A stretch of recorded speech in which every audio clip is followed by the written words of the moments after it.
In cerca di idee per gli antipasti di Pasqua? Con la pasta sfoglia e un pizzico di fantasia portiamo in tavola gusto e allegria. Parola di Paolina, iniziamo da questi cestini a forma di coniglietto.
E adesso ci divertiamo a creare questi simpatici pulcini con le uova sode e con dei croccanti cestini ripieni.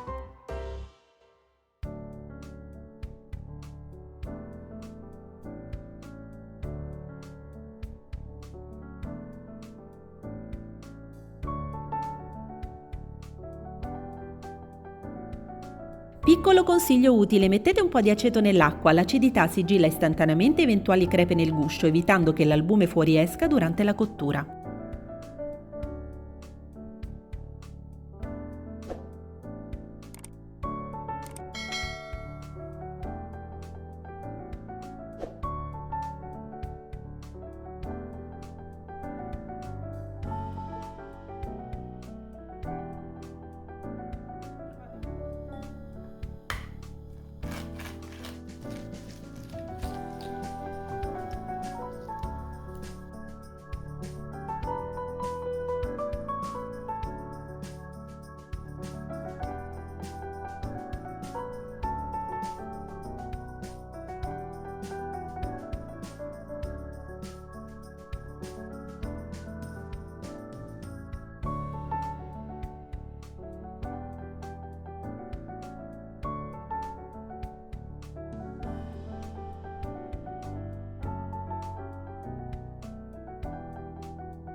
In questo modo i nostri pulcini diventano dei simpatici segnaposto e sono certa piaceranno tanto ai vostri bambini.